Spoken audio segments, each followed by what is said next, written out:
ቅድስ እንልሻለን ሳሊለነ ቅድስ እንልሻለን እንደ ኤፍሬም እንደ አባታችን ለምኝልን እመቤታችን እንደ ኤፍሬም እንደ አባታችን ለምኝልን። ድል እንደሚያደርጉት ፍጹም እምነት ነበራቸው። ፍጹም እምነት። ስለዚህ አምኖ ገባ ቅዱስ ጊዮርጊስ። 70 ነገስታት ሙሉ ክርስቲያኖች በዓለም እንዳይኖሩ ያሁሉ ፊርማ፣ ያሁሉ ጽሑፍ፣ ያሁሉ አሳደድ በነበረበት ጊዜ አንዱ ቅዱስ ጊዮርጊስ በቀን ሺውን እያሳመነ እየሞተ ሺውን እያሳመነ በደሙ እየተረማመደ እየሞተ እየተነሳ ብዙ ሚሊዮኖችን የክርስቶስ መንግስት እንዲወርሱ አደረጋቸው። እያቸው። ስለዚህ ክርስቲያን ፍጹም አማኝ ነው የሚሆነው።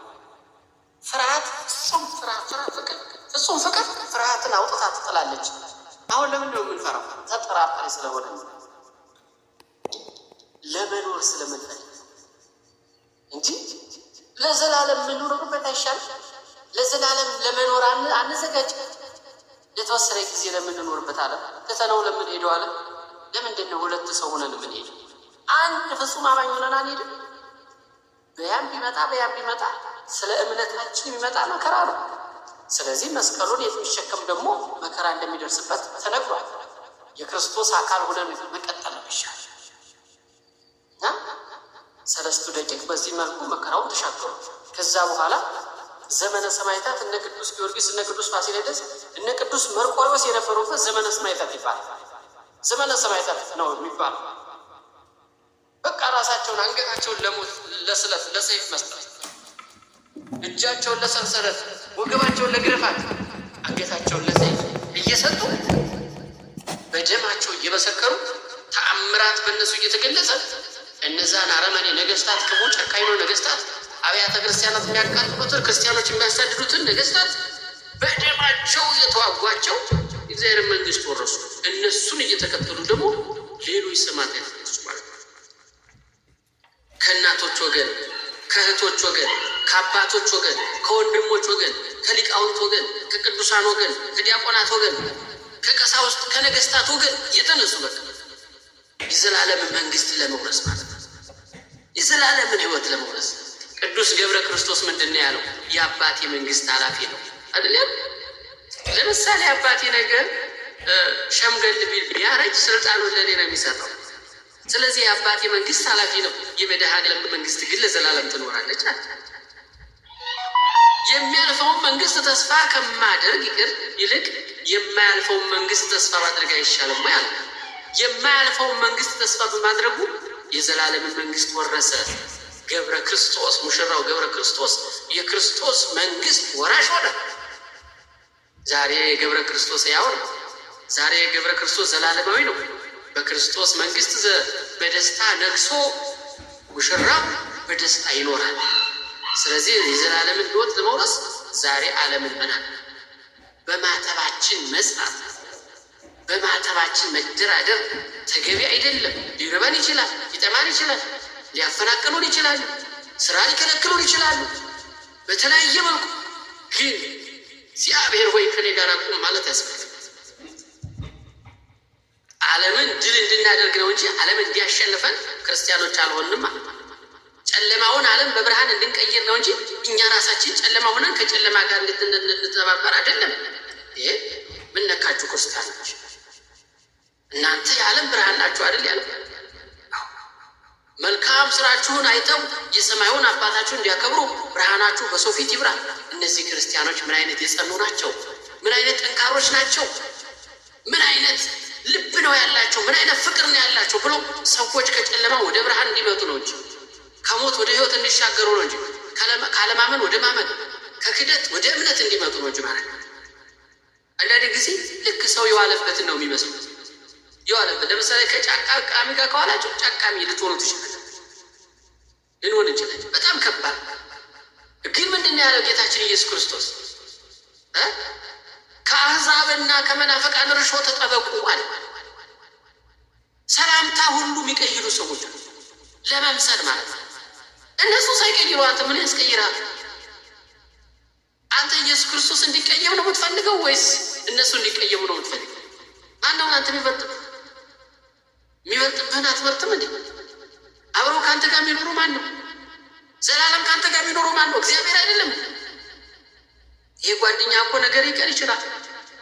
ሃይማኖትህን፣ ማንነትህን፣ ክብርህን አሳጥቶ ባዶ ስትቆም ትቶ ይሄዳል።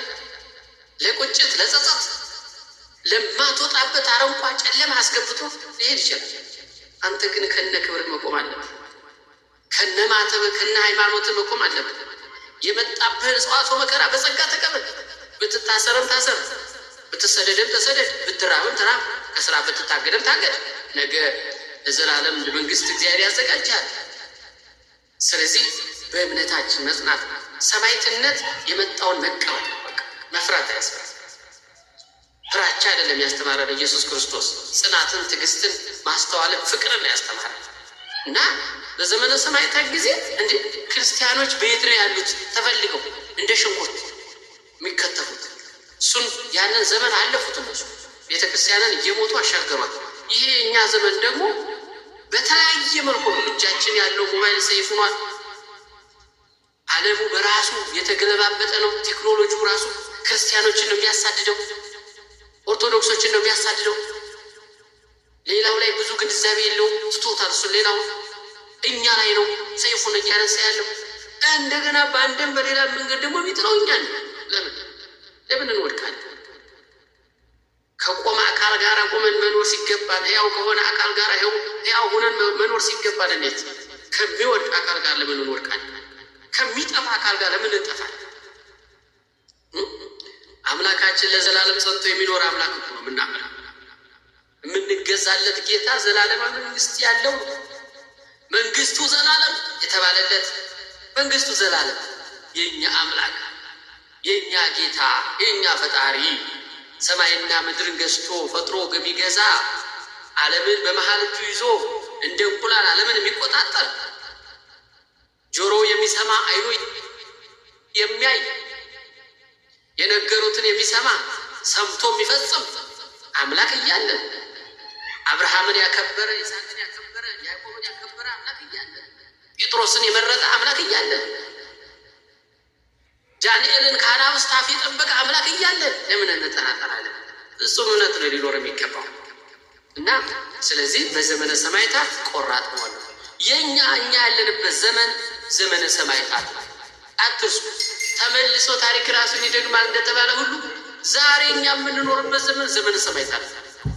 ለምን በሉ በአንድም በሌላ መንገድ መከራው ማጋለ ያለው እዚች ቤተክርስቲያን ላይ አይደል?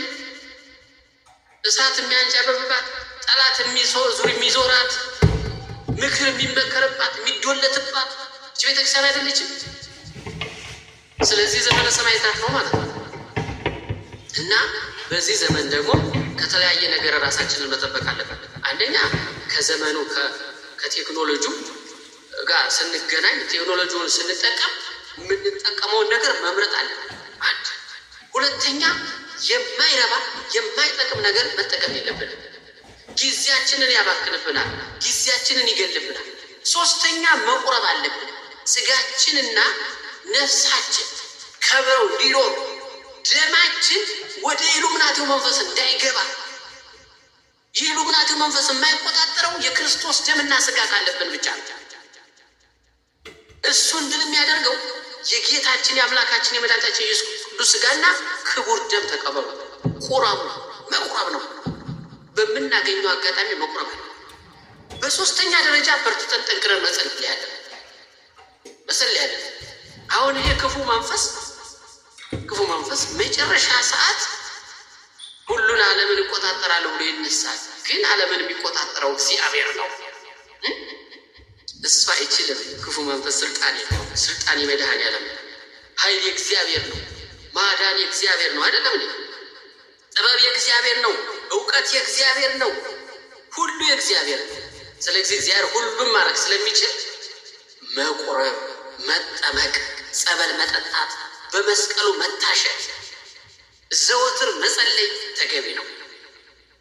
በዚህ ዘመን ደግሞ የሚያደነዝዙ ሌቦች መጥተዋል። ሌቦች እንዳያደነዝዟቸው አደንዝዘዋችሁ ገንዘባችሁን ስንት ዓመት የለፋችሁበትን ባዷችሁን እንዳያስቀሯችሁ ተጠንቀቁ።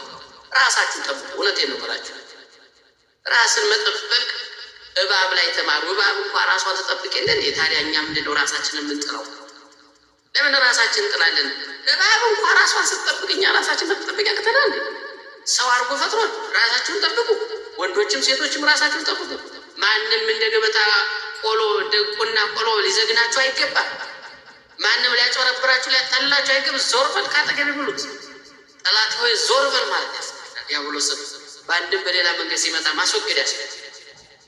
እና በእነ ቅዱስ ቂርቆስ ዘመን እንደገና ደግሞ ተመልሶ ዘመነ ሰማዕታት መጣ።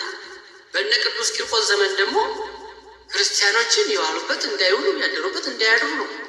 እና በዛ እንግዲህ ራሱ እናቱ ራሱ የቅዱስ ቂርቆስ እናት ትዳር አልይዝም፣ ባል አላገባም፣ እኔ በምናኔ ሕይወት ነው መኖር የምፈልገው አለች።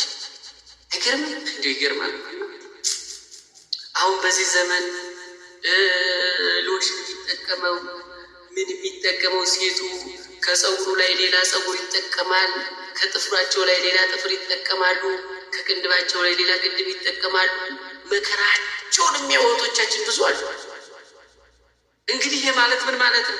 እግዚአብሔር ስትፈጥረኝ አሳምረህ አልፈጠርከኝም፣ ተሳስተሃል ነው እንደ ማለት እኮ ነው። እግዚአብሔር ውብ አድርጎ ከፈጠረን በኋላ እኛ ደግሞ በተፈጠርነው ባለን አካል ላይ ማኖር ማጌጥ እሱን ጠብቀን መኖር ሲገባል እንደገና ሌላ ውበት ፍለጋ ልብስ መልበስ ተገቢ ነው። አካላችንን የሚሸፍን ማንነታችንን የሚገልጥ ሃይማኖታችንን የሚመሰክር ልብስ መልበስ፣ ጫማ መጫማት፣ ቀሚስ መልበስ፣ ነጠላ መልበስ፣ ሻሽ መልበስ ይቻላል። ግን ከዚያ አልፎ እግዚአብሔርን የሚያሳዝን ነገር ማድረግ ተገቢ አይደለም። ተገቢ አይደለም። እውነት እኔ ያማረውን ጥርሴን አውልቄ ሌላ የወርቅ ጥርስ ብተክል በእውነቱ ተገቢ ነው እና የማይሆን ነገር ውስጥ እንዳንገባ እግዚአብሔር ይጠብቅ። ያው እንግዲህ ገንዘብ ካለ ራስ ላይም ፀጉር አለን በላበስ ገንዘብ ካለ በሰማይ መንገድ አለ ይባል ነበረ ድሮ። አሁን ገንዘብ ካለ ፀጉር ቢመለጥ ራስ ላይም ፀጉር መትከል ይቻላል። ገንዘብ ካለ ጥርስም ቢያገጥ ጥርስንም በሸዋሱ ማስተካከል ይቻላል እንበላ። በጣም ዘመኑ ከባድ ነው። ብዙ ዘመን ብዙ ነገር ጥርሱ ያደገበት እንደዚህ ወጣ ወጣ ያለበት እሱን አስነቅዬ አስተካከላሉ ይላል። ሊያርቅ ይሞክራል። በዛው አይጌጥ ምን አስጨነቀው? ፀጉሩ ቢገባ ገባ ቢልስ? ለምሳሌ ኤልያስ ፀጉሩ የተመለጠ ነበር። ኤልሳም እንደዛው ነበር፣ ግን ፀጉር አላስከተለም። እና ብዙ ዘመናችን አስቸጋሪ ነው ወገኖች። ይህንን ማየት አለብን፣ መመልከት አለብን። የማይገባ ነገር ውስጥ እንዳንገባ በስላሴ አካል ላይ ሌላ አካል እንጨምራለን ብለን እግዚአብሔር እንዳናሳዝነው። ይሄም ራሱ ሰማዕትነት ነው። ትውዝፍት ይባላል። ይሄ ትውዝፍት የሚባለው ይሄ ጌጣጌጥ መውደድ፣ ጌጣጌጥ መውደድ፣ ይሄ ጌጣጌጥን ሁሌ በቃ እንደው ካላጌጥ አልወጣም አይነት ነገር፣ ከሰው አነሻለሁ ማለት፣ በራስ አለመተማመን፣ ኮንፊደንስ ማጣት ተገቢ አይደለም። ክርስቲያን ደግሞ እኛ ውበታችን ክርስቶስ እንጂ ምን ውበት አለን? ሲጀመር የእኛ ውበት ክርስቶስ ነው። የእኛ ውበት ሃይማኖታችን ነው። የእኛ ውበት እምነታችን ነው። የእኛ ውበት መድኃኔዓለም ነው። ሌላ ውበት ምን ያደርግልናል? ከክርስቶስ የበለጠ ውበት አለ? ክርስቶስን ከመልበስ የበለጠ ውበት አለ? ክርስቲያን ኧረ በጭራሽ የለም። እና 3 ደቂቅ ይህን መከራ አልፈው ሃይማኖታቸውን በአደባባይ መስክረው የእግዚአብሔር ልጆች ተባሉ። ስማቸው በወርቅ ቀለም ተጻፈ። በታላቁ መጽሐፍ ስማቸው ተመዘገበ በመጽሐፍ ቅዱስ። እና ቅዱስ ቂርቆስና ቅዱስ ኢየሉጣ በሚነሱ ዘመን ደግሞ እናቱ በስንት ፈተና ነው ወደ ትዳር የገባቸው። ያው የእግዚአብሔር መልአክ ነግሯት፣ የእግዚአብሔር መልአክ እንደዚህ ከአንቺ አብራክ የሚወጣ የተወደደ የተመረጠ የተከበረ ብዙ ነፍሳትን ወደ ክርስቶስ መንግስት የሚያዘጋጅ ነው እና ስለዚህ እሱን ዘር እግዚአብሔር ስለፈለገው ነው እንጂ አንቺ በትዳር እንድትኖሪ አይደለም የእግዚአብሔር ፈቃድ። አንቺን በንጽህና በቅድስና እንድትኖሪ ነው እግዚአብሔር ፈቃዱ አላት። እዚያ በኋላ እሺ ብላ አገባች። በሕግ ጋብቻ ተፈጸመች። አንድ ቀን ሩካቤ ፈጸመች ይላል። ያም ለልጁ ጽንስ ለጽንሱ ያለ ሩካቤ ስለማይሆን እና ይሄ ቅዱስ የጻድቅ ተጸነሰ። በተጸነሰ ጊዜም በሽተኞች ያድን ጀመር፣ አጋንንት ያወጣ ጀመር እና በዚህን ጊዜ ጠሏት፣ ሰዎች ጠሏት። እንዴ ደግሞ ይህች ሴትዮ ምን ይዛብን መጣች ብለው አስጨነቋት። ሸሸች፣ በበረሃ ሸሽታ ልጇን በበረሃ ወለደች። ከዚያ በኋላ በሃይማኖት አሳደገችው። እግዚአብሔርን የፈራ ሕፃን ሆነ። ገና በሕፃንነቱ ስለ ክርስቶስ የሚመሰክር ሆነ። ማይፈራ ሆነ። ወገኖቼ በጋን በፈላ ጋን ውስጥ ቢገባ ደስተኛ ሆነ። እናቱን ለእግዚአብሔር መንግስት የሚያዘጋጅ ሆነ። የእናቱን የሚያበረታ የሚያጠነክር ሆነ እና ብዙ መከራ ተቀበለ በሕፃንነት። እኔ ክርስቲያን ነኝ እያለ በአሕዛብ ፊት መሰከረ። ብዙዎችን ለአምላካቸው ለፈጣሪያቸው መንግስት አዘጋጃቸው። ብዙዎቹን ወደ እግዚአብሔር መንግስት እንዲሰበስቡ አደረጋቸው። እግዚአብሔር በሕፃኑ እያደረ ታምሩን ሰራ። ይትክለወሙ ለሕፃናት ይምጽኡ ኀቤ፣ ሕፃናትን አትከልክሏቸው ወደ እኔ ይመጡ ዘንድ መንግስተ ሰማያት እንደነሱ ላሉ ናትና ብሎ ሕፃናት ወደ እግዚአብሔር እንዲመጡ የፈቀደ ማን ነው? እግዚአብሔር ነው። በሕፃናት አንደበት እመሰገናለሁ። እማፈደቂቁ ሕፃናት አስተዳሎ ከስብሐት እማፈደቂ በሕፃናት አድረህ ምስጋና ለራስህ አዘጋጃለ ቅዱስ ዳዊት። ስለዚህ በሕፃናት አድሮ የሚመሰገን አምላክ በቅዱስ ቂርቆስ አድሮ ምስጋና ይቀርብለት ጀመር። በቅዱስ ቂርቆስ አንደበት ስለ ክርስቶስ ምስክርነት ይሰጥ ጀመር። እግዚአብሔርም ከቅዱስ ቂርቆስ ጋር አደረ። መንፈስ ቅዱስ በቅዱስ ቂርቆስ አደረ። አሕዛብ ነገሥታት በፊቱ ቆሙ። እሱ ግን ሕፃን ነኝ፣ ልፍራ፣ ልጨነቅ፣ ዳቦ ያስፈልገኛል፣ ወተት ያስፈልገኛል ሳይ ስለ እግዚአብሔር ስለ ኢየሱስ ክርስቶስ መመስከር ጀመረ። ሁሉንም ድል አደረጋቸው። ስለዚህ ድል ከሚያደርገው ከእግዚአብሔር ጋር ጸንተን እንድንኖር አምላካችን ፈጣሪያችን ኢየሱስ ክርስቶስ በቸርነቱ በምሕረቱ ይርዳል። የቅዱስ ቂርቆስ አምላክ ሁላችንንም በያለንበት ይጠብቃል። ኃይለ አጋንንትን ርኩሳን መናፍስትን ያርቅልን። ያስተማረንና የመከረን በነገሮች ሁሉ ይረዳል። መድኃኔዓለም ኢየሱስ ክርስቶስ ስሙ ለዘላለም የተመሰገነ ይሁን። የሰው መጨረሻው ሲያምር ነውና መልካም፣ የሁላችንንም መጨረሻችንን ያሳምርልን። የአምላካችን ቸርነት፣ የእመቤታችን አማላጅነት፣ የአባቶቻችን ጸጋና በረከት ከሁላችን ጋር ይሁን። ክብር ወስብሐት ለእግዚአብሔር ወለወላዲቱ ድንግል ወለመስቀሉ ክቡር። ይቆየን። እንግዲህ አብዝቻለሁ። ምክንያቱም አንዳንድ ጊዜ ያው ዋናተኛና ሰባኪ አንድ ነው ይባላል። ዋና ከገባችሁ በኋላ መዋኘት ከጀመራችሁ በኋላ በተለይ ዋና የሚችል ሰው በጣም ዝም ብሎ መዋኘት እና ደስ ይላል፣ ዋና ደስ ይላል እና ሰባኪም እንደዛ ነው። መጻሕፍት ላይ ሲገባ የእግዚአብሔር ቃል ብሉይና ሐዲስ እንደ ማር እንደ ወተት የሚጣፍጥ ስለሆነ ለዚያ ነው እንግዲህ ያቆየዋችሁ ማለት ነው እና እግዚአብሔር የተመሰገነ ይሁን። አስተምሮናልና መክሮናልና ገሥጾናልና አስተምሮናልና መክሮናልና ገሥጾናልና እግዚአብሔር ይድረሰው ምስጋና፣ ለእግዚአብሔር ይድረሰው ምስጋና፣ ለእግዚአብሔር ይድረሰው ምስጋና፣ ለእግዚአብሔር ይድረሰው ምስጋና። አስተምሮናልና መክሮናልና ገሥጾናልና አስተምሮናልና መክሮናልና ገሥጾናልና ለእግዚአብሔር ይድረሰው ምስጋና፣ ለእግዚአብሔር ይድረሰው ምስጋና፣ ለእግዚአብሔር ይድረሰው ምስጋና፣ ለእግዚአብሔር ይድረሰው ምስጋና። አምላካችን ለእግዚአብሔር ስሙ ለዘላለም የከበረ የተመሰገነ ይሁን። የሁላችንን መጨረሻችንን ያሳምርልን።